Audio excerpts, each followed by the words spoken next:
Cattails. I've never seen them before. Huh. So,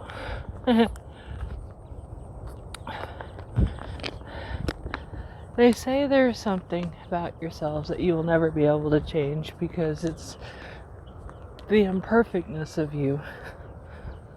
That it's what God made.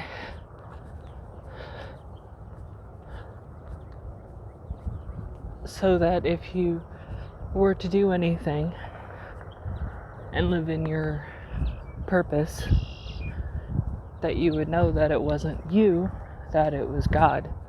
Solomon had his Solomon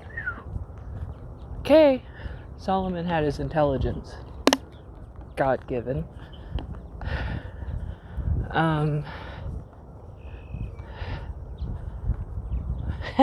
Just lost his name. Moses had his stutter.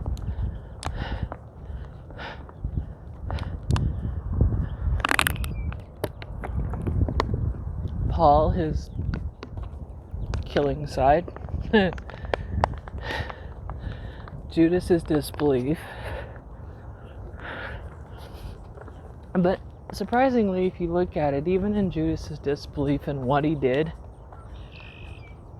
if he didn't do what he did, we wouldn't be where we are. Now, I'm not trying to give you a sermon.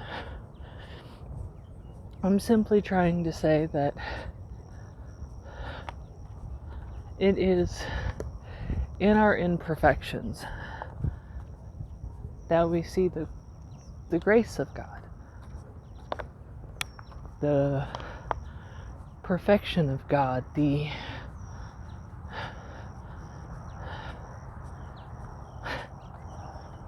majesty of God. And it is in my greatest weakness that I discover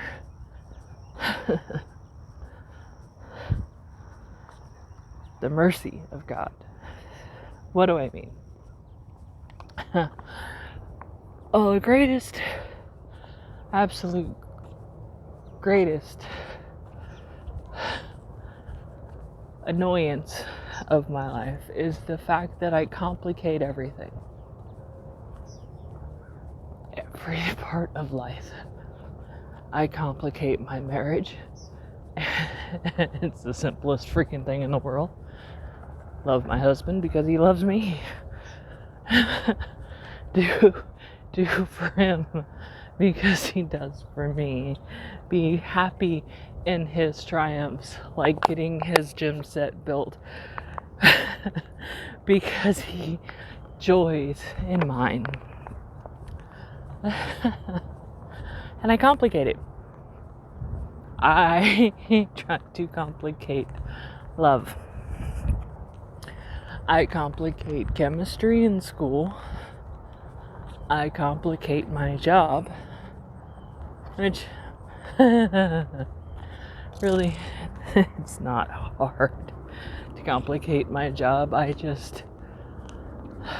put so much pressure on myself, and I always have, to do more than what is actually there. It is a crazy feeling to know that you complicate life. But to realize that in the moment that you're doing it, that you don't know that you're actually doing it. Now see, everyone notices that I panic over everything. If an issue comes up, I panic. Now I'm learning how to overcome the panic by actually doing what I'm supposed to, but I still panic.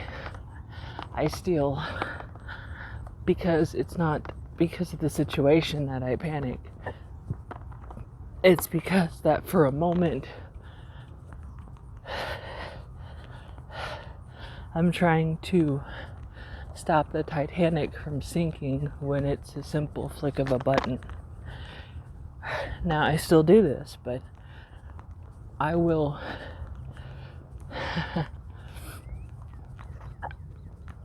thinking that I'm solving a situation, I make it worse. Because I overcorrect a situation and not understanding how to correct a situation. I'm overcorrecting mistakes that if you pull back to look at something. Okay, so what do I mean? Okay, so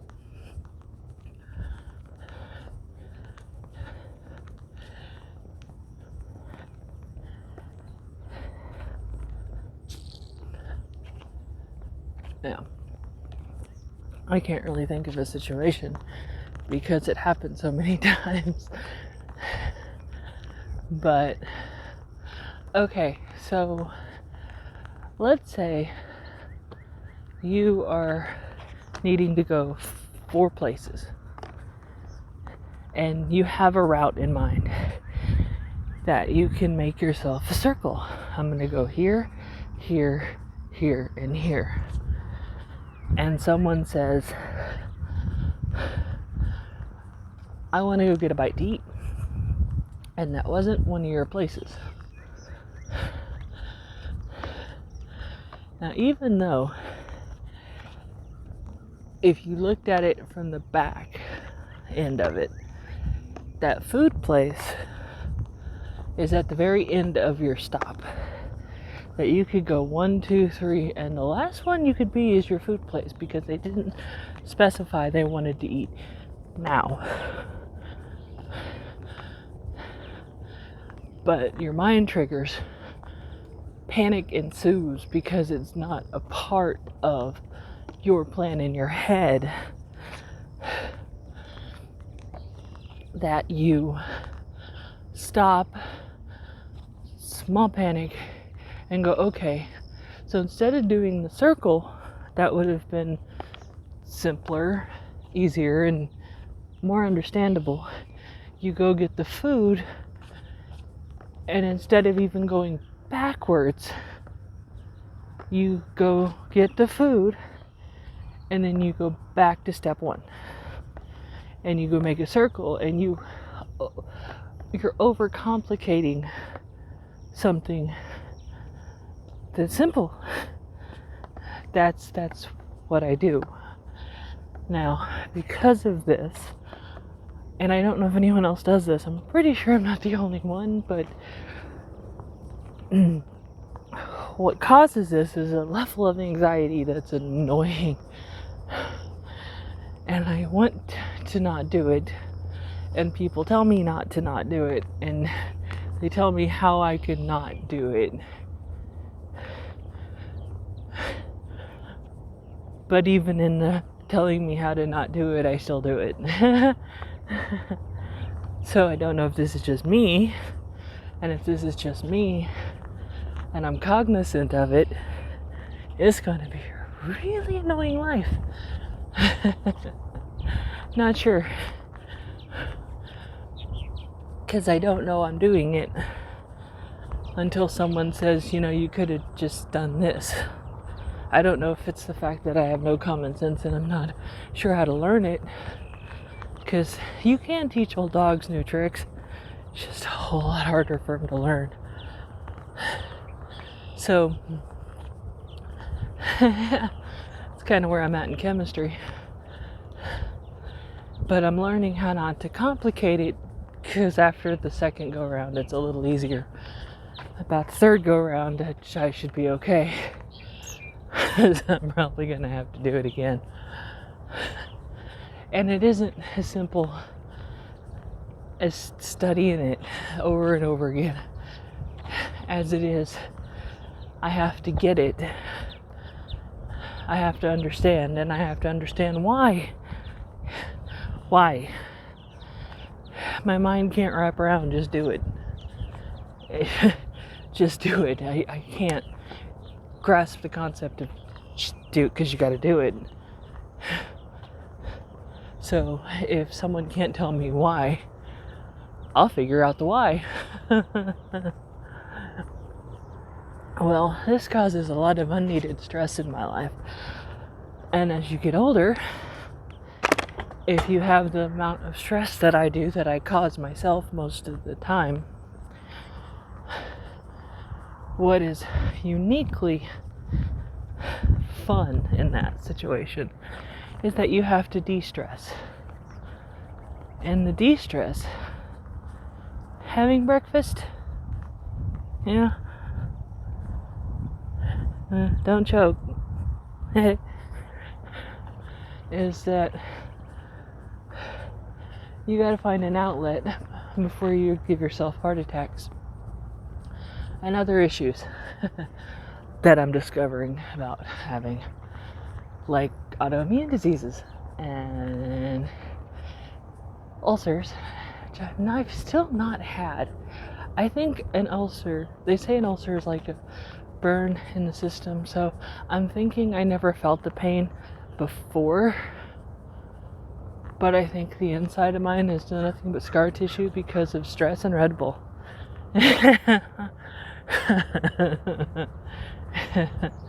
You know? I think doctors do this. Like, I keep wondering why doctors don't listen. Like, I'll tell them, and because they're like, oh, you're just little Miss WebMD. I'll never forget that. They think I'm trying to say I know more than them because, I didn't graduate 4 years. No, I research like a bitch. I research when stuff goes wrong with me because I want to know why. So, and how. So I ask questions and I make assumptions of myself, but they don't listen to me because they know better. So I shut up and I listen. Now, if they actually come with half-what of intelligent answers, I actually look that up too and give that consideration. But when they just want to say it's this, it can only be this, it's only this, it's only this, it's only this, it can only be this, well, then they got it in their head that it can only be one thing, and if it's only one thing in their head, that's all they see. Tunnel vision. Because all their years, blah, blah, blah, and all their reasoning, but they don't look at a person's nutritional level. They go, oh, do you exercise? Okay, I can just walk every day and say, yeah, I exercise. I can say I exercise 2 hours a day. Do you realize that just walking at this pace, I can burn 2 hours easy? I usually do. Do you realize that 30 minutes on an elliptical and 30 minutes walking, 30 minutes on an elliptical, and you're dying, especially if you actually push it, because of the incline, because of the resistance, because of the tension. I tell people to walk because there is so much stress and anxiety and depression in the world that at least if you get off your ass and you walk, you can get the energy out and your mind to focus. But that's not all there is walking. Even a bird's gotta flap its wings to keep going. So you gotta do more than just soar. You gotta work. I walk because it gives me and my mind clarity on what I have to do. And it's something. But now that I understand a lot of things, I can focus. That's why I'm working out more, because I want more than just clarity. I want focus and determination, and I want to get more. People always told me I had a great work ethic because that's all I did. I never stopped. I just kept working. You want a break? No. Do you need lunch? You gotta go take lunch. No. What they didn't understand is I don't have any perception. I don't have depth perception, time perception, I will get done in 30 minutes what takes people 8 hours because they know I have 8 hours to do it in. I don't regulate time like that because I don't think I can get it done. So I don't stop until I get it done because it's off the list in my head. Do you know what's really funny is I made lists all my life and I got down what I got on my list. And every time someone tells me to slow down,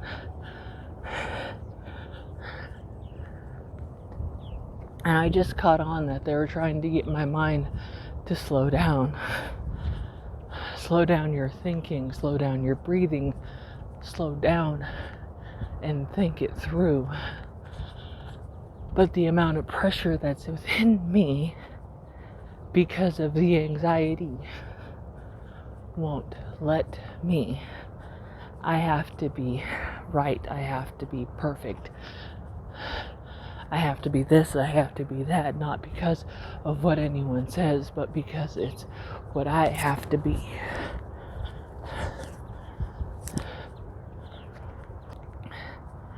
You know, I spent a little bit walking around a circle, and the funny thing is how metaphoric that is to an existence that I have to walk around a circle to understand certain things.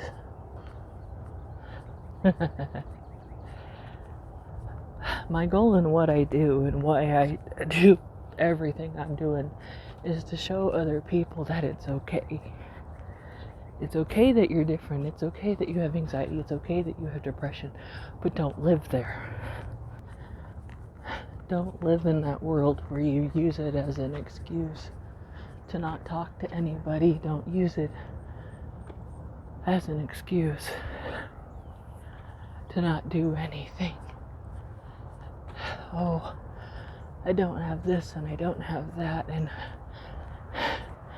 excuse me, I'm gonna gripe 1 minute. And the fact that I'm too old is an excuse, I'm too young is an excuse, I have kids is an excuse, and the fact that most of the people who talk these days have made it, and you can use that as an excuse of, well, they have this and they have that because you didn't see their story unfold because they didn't have the phone.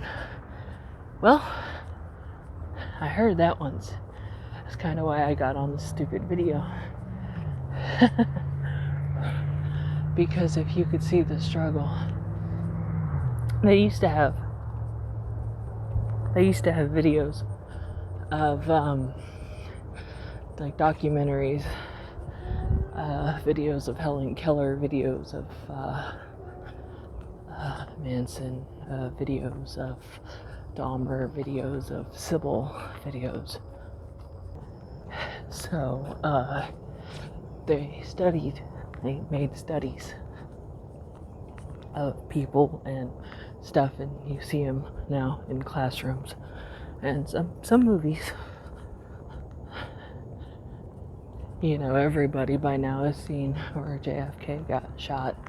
You know, you can see what not to do, you can see what to do, and you can mimic others.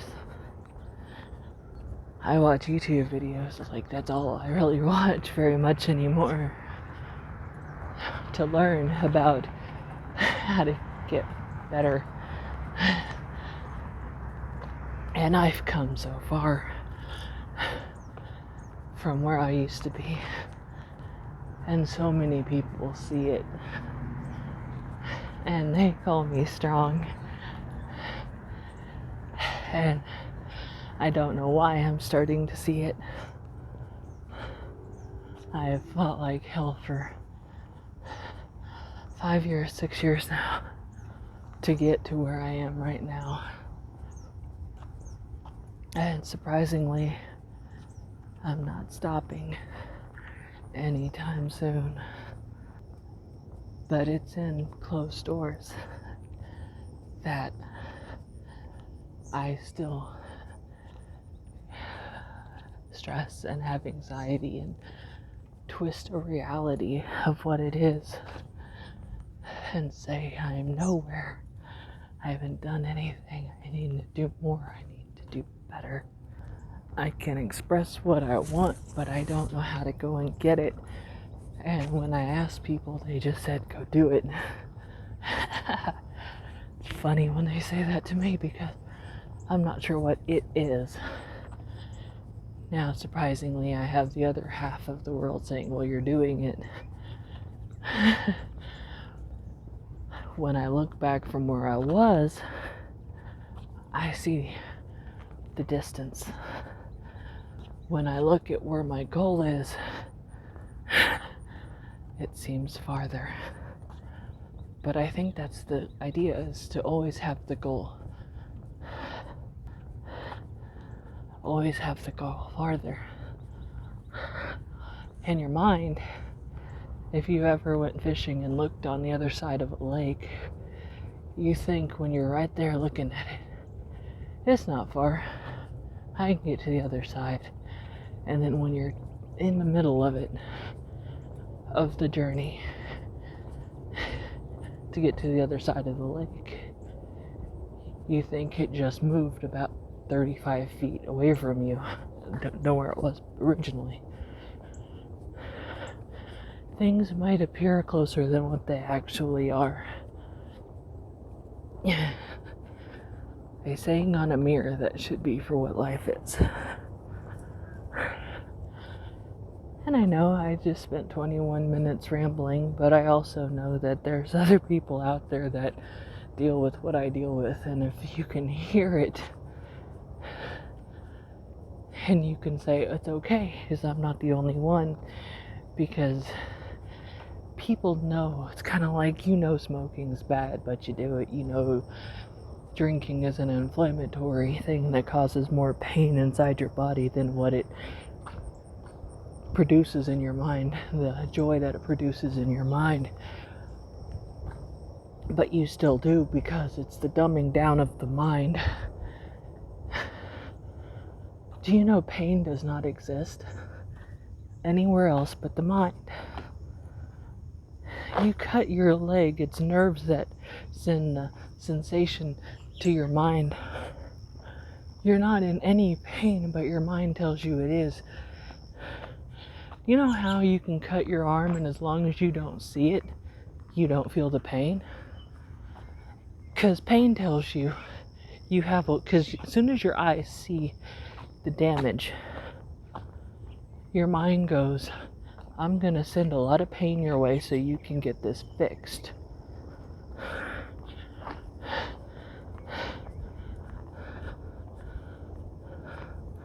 But emotional pain, anxiety, fear,